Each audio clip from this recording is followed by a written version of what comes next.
this is Pete. Today I'd like to talk about one of my favourite games of all time. A title which I firmly believe to be the absolute pinnacle of point-and-click adventure gaming's golden age. This is not going to be a controversial opinion, but it is one that is personally important to me, so I've wanted to talk about it for a while. Indiana Jones and the Fate of Atlantis was first released for Amiga, MS-DOS PC and Mac in 1992, and that's around the time I first played it.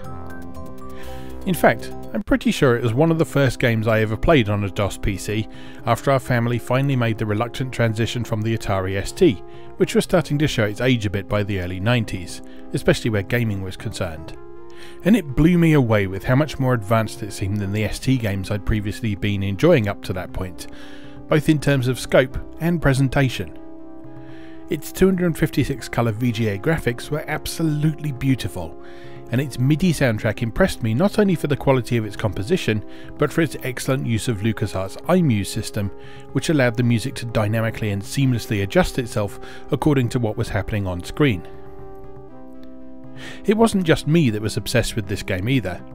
You may recall back when I covered the Lost Files of Sherlock Holmes, the case of the serrated scalpel, I talked about my friend Ed and I having a shared love of point-and-click adventure games to such a degree that we ended up making our own crudely drawn comic featuring ourselves as Holmes and Watson. Well, Indiana Jones and the Fate of Atlantis was the other half of that equation, as our magnum opus in the Sherlock Holmes series was Fate of Thingy, a multi-part epic that we started writing while on holiday together in Gran Canaria, continually adding to it and occasionally rewriting it completely over the course of the following years. I still have most of the original and one of the remakes, though a couple of pages have gone astray over the years. Indiana Jones and the Fate of Atlantis places you in the role of the eponymous archaeologist. The game starts pretty much in medias res, with Jones crashing through the window of Barnet College's attic and muttering something to himself about finding a statue. From there on, an interactive intro sees Jones rummaging through various rooms in Barnet College and continually suffering various slapstick mishaps as an excuse to roll the opening credits when he's not moving. Once Jones tracks down the statue, we discover that he was looking for it at the behest of a German scientist who called himself Smith, but was actually a Nazi spy known as Klaus Kerner. Kerner steals the statue, which Jones had made out to be a fake, but which he actually believes to be genuine, though he's unsure of its origins. In the scuffle where Kerner escapes, Jones manages to steal Kerner's coat, which reveals his true identity and his possible next target, a former colleague of Jones known as Sophia Hapgood, who is now working as a psychic and delivering lectures on the myth of Atlantis. Thus begins a grand globe-trotting adventure in the grand tradition of the Indiana Jones movies, in which Jones and Hapgood work together to thwart the Nazi plans and discover whether or not there is any truth to the legend of Atlantis. When development of the game first began at LucasArts, the intent was to create a video game adaptation of an unused movie script that was ultimately replaced with Indiana Jones and the Last Crusade. Designers Hal Barwood and Noah Falstein rejected the concept of the script, which would have seen Jones searching for Chinese artifacts in Africa in a tale loosely based on Journey to the West, and briefly also considered exploring the Arthurian legend of Excalibur, but also rejected this on the grounds that it wouldn't have given Jones a reason to go anywhere other than England. Eventually, Barwood and Falstein settled on the Atlantean legend, drawing considerable inspiration from Plato's dialogues Timaeus and Critias, which discuss the island kingdom of Atlantis and its battles against Athens, as well as the hypothetical third entry in the series, Hermocrates, referred to in the game as the lost dialogue of Plato. Over the years, there has been no sign that Hermocrates actually exists as a book, but scholars posit that Plato at the very least intended to write a third volume following Timaeus and Critias, since the end of the latter book is lost, and a passage in Critias sees Socrates noting that the assembled characters have every intention of allowing Hermocrates an opportunity to speak. The game suggests that Hermocrates, the book, provides much more detail about the history and culture of Atlantis, as opposed to describing the kingdom's struggles against Athens.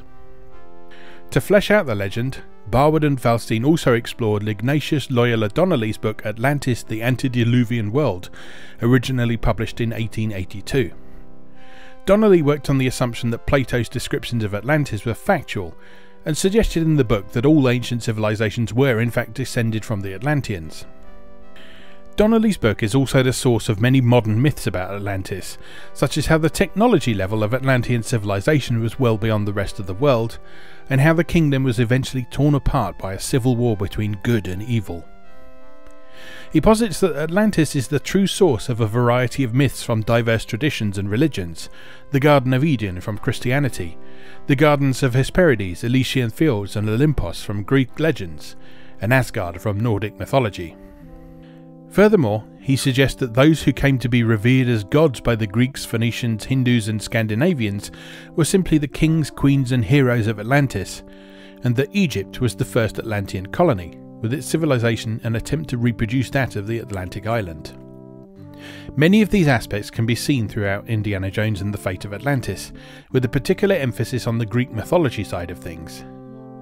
For example, lead artist William Eakin designed the Atlantean architecture and artifacts seen in the game to resemble the Bronze Age Minoan civilization of Crete, believed by some to be the first true civilization in Europe. In turn, the game implies that the Minoan civilization was in fact an Atlantean outpost, and expands on the somewhat otherworldly feel of Atlantis itself by adding a more alien feel to certain aspects, such as its machinery. Indiana Jones and the Fate of Atlantis is divided into three distinct sections. The first sees Indy reuniting with Sophia and attempting to track down the lost dialogue of Plato, as an initial clue to how they might go about finding Atlantis. Although cooperating with one another from the outset, the game's narrative is designed in such a way that Indy and Sophia are immediately at loggerheads over their respective approaches to situations like this. Despite having seen many strange and wonderful things over the course of his career up until this point, Indy remains a skeptic and prefers to base his observations and hypotheses on scientific fact. Sophia, meanwhile, is seemingly convinced that she is in contact with an Atlantean spirit called Nur Absal, despite her stage show featuring an obviously fake ghost putting in an appearance at the climax of her performance. To the game's credit, Sophia's supposed psychic abilities are only occasionally used as a means of advancing the plot, with the reality of them being left somewhat ambiguous throughout much of the game. You're given the choice of playing Indy as someone who flat out rejects the possibility of the supernatural, or someone who is at least slightly open to the fact that Sophia might be telling the truth. Although the game stops short of allowing you to play things as if he is a true believer, and indeed there are a few sequences where Sophia is obviously faking a psychic message as a means of getting her own way. The first third of Indiana Jones and the Fate of Atlantis is mostly the same each time you play, but towards the end of this sequence, when it becomes apparent that the lost dialogue of Plato may in fact be in Barnet College's collection, repeat playthroughs reveal something rather interesting about the game. Certain aspects are randomised with every new run. For example, the lost dialogue of Plato may be in one of several different locations in Barnet College, requiring the solving of various different puzzles to discover it. Elsewhere in the game, certain characters have semi-randomised dialogue which they'll later quiz you on to ensure you were paying attention, and even the exact layout of Atlantis when you eventually find it, spoilers I guess, is a bit different each time you play. Although the overall map is the same, the contents of each room is mixed up. Part of the reason behind the randomised element is the game's scoring system, known as IQ points or Indy quotient. 1,000 points in total are available in the game, and the only way to achieve all 1,000 is to play the game multiple times, encounter all the possible randomised elements, and solve all the puzzles accordingly. That's not as much of a chore as it might sound because of how the second part of the game works. After locating the lost dialogue of Plato, Sophia decides to give Indy a psychic reading, which is actually a commentary on how you progressed through the first third of the game and how you solved any puzzles which had multiple solutions. Based on the way you played the first third, Sophia then suggests a particular path for you to take for the second part of the game, though you are free to disagree with her and opt for any of the three possible paths. The three paths are Fists, Wits and Team, with each placing the emphasis on a particular style of play. In the Fists path, for example, there are a lot more action elements to the game, usually in the form of fist fighting sequences, though this route also contains its own unique puzzles. The Wits path, meanwhile, is the inverse. It places the emphasis on Indy solving puzzles and riddles by himself. And the Team path, as you might expect, sees Indy and Sophia continuing to cooperate with one another. The other two paths see the pair going their separate ways for a time, though they do reunite later in the game regardless of which path you choose. The three routes through the game were added at the suggestion of Falstein, and supposedly added 6 additional months of development time to the game. Although all 3 paths visit the same locations, individual unique puzzles and scenarios had to be devised for each path, and extra dialogue had to be implemented both between Indy and the various characters he encounters, and between Indy and Sophia if they're together on the team path. The 3 routes are substantially different from one another, despite following the same basic major story beats. In the team path, for example, recovering an Atlantean artifact from a collector in Monte Carlo involves Indy and Sophia tricking him into a fake seance, while in the wits path, it culminates in a car chase that requires you to strategically cut off the vehicle you're pursuing. I must confess, given that Sophia Hapgood was the second video game character I had ever fallen in love with, the first being Rit from Rodland, it was always difficult to choose either of the 2 paths that involved leaving her behind. But I was comforted by the fact that you reunite with her regardless once you finally discover Atlantis itself. I will also note that Sophia Hapgood is single-handedly responsible for how much I love redheads. Inside Atlantis, the 3 paths converge once again as Indy attempts to rescue Sophia from the Nazis and discover the truth behind the lost city once and for all. This involves 3 distinct parts to go along with the 3 concentric rings of Atlantis as described in the Lost Dialogue and several other supposed accounts of the city. The first involves exploring a top-down map of the city, discovering important rooms one at a time, and eventually rescuing Sophia from captivity. The second involves riding a crab-like raft around a waterway in order to find a path into the city's inner sanctum, and the game's finale unfolds in the giant colossus that forms the centre of Atlantis. Indiana Jones and the Fate of Atlantis is a consistently satisfying game to play, and is held up as one of LucasArts' best adventures with good reason. I'd go so far as to say it is probably their best adventure, full stop, thanks to its varied scenarios, well-designed puzzles, and its combination of witty, humorous dialogue and intriguing subject matter. It also acts as a solid bridge between the oldest of old-school adventure games and the new age of point-and-click titles that LucasArts helped usher in alongside their main rivals at Sierra. On the old-school front, much of Indiana Jones and the Fate of Atlantis is based around object manipulation puzzles and interacting with the environment. Later takes on the adventure game genre would de-emphasise the puzzle aspect somewhat, though not completely in most cases, and focus more on narrative and dialogue. But Indiana Jones and the Fate of Atlantis strikes a sweet spot between making you feel smart for figuring things out, and for simply enjoying spending time with the characters.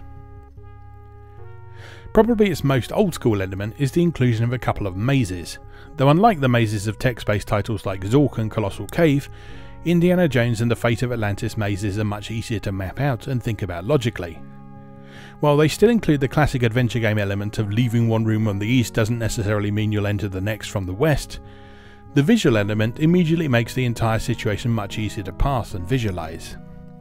Indeed, it's possible to complete the entire Minoan labyrinth sequence on the island of Crete without making a map at all. Likewise, the old text adventure mainstay of a room being too dark to see anything without a light source is subverted somewhat by a couple of sequences in which you literally fumble around in an unlit room, with your look at command being replaced with touch. Probably the coolest, subtlest feature of these sequences is how, over time, the palette gradually shifts to reflect Indy's eyes adjusting to the darkness. What initially appears to be a pitch-black room gradually reveals itself the longer you spend in there, a feature that is both realistic and which helps to minimise frustration. In terms of ushering in a new age of adventuring, meanwhile, Indiana Jones and the Fate of Atlantis is a game where it's quite difficult to die, although not completely impossible, as in all of LucasArts' adventures that came after. It is, however, completely impossible to get yourself into an unwinnable situation by forgetting to bring an object from earlier in the game into a later scenario. In some cases, there are multiple means of solving a problem. In others, you simply have the opportunity to go back and collect the missed object. In others still, there's a later opportunity to collect a similar object with the same function. This means that the only time you'll get stuck in Indiana Jones and the Fate of Atlantis is if you simply don't know what to do.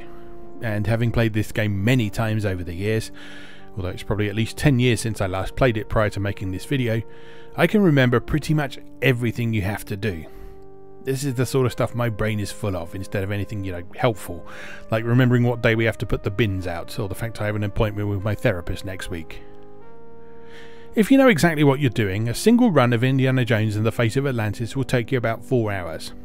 Multiply that by 3 if you want to go through all 3 paths and didn't save at the split point, and you have 12 hours, which is quite respectable for a game like this, and with the randomised elements you're not doing exactly the same thing every time you play. It does make me laugh a bit though. I remember playing this game for weeks, possibly months back when it first came out, because we didn't have easy access to the internet. We would have been using CompuServe's walled garden online service at the time, and thus opportunities to look up walkthroughs were limited at best. That meant we had to figure out all the puzzles for ourselves, and that's probably why I remember all the solutions so clearly.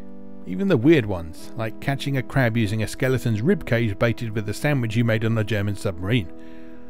To be fair to Indiana Jones and the Fate of Atlantis, one of the biggest reasons I believe it to be one of the finest adventure games ever created, if not the finest, is that it doesn't rely heavily on what we refer to these days as moon logic. Pretty much all the puzzles make logical sense if you stop to think about them, and there are plenty of clues around the place to help you figure things out. If you're with Sophia, for example, you can talk to her and ask her advice, and Indy will make the odd quip that drops a hint or two, sometimes with an excruciating pun attached. Having replayed Indiana Jones and the Fate of Atlantis for the umpteenth time just recently, I feel reassured that I haven't just been looking back on this game with rose-tinted nostalgia. It really is a fantastic game, and still holds up magnificently well today. It's one of the finest examples of the point-and-click adventure game ever created, and my personal all-time favourite example of the genre that exists. So if you're yet to play it, you really have very little excuse. It's dirt cheap on Steam and GOG.com, and it will run on pretty much anything thanks to the wonderful Scum VM software. So go play it and remind yourself how good we had it back in 1992. On that note then, it just remains for me to say, as always, thank you very much for watching, and I'll see you again next time.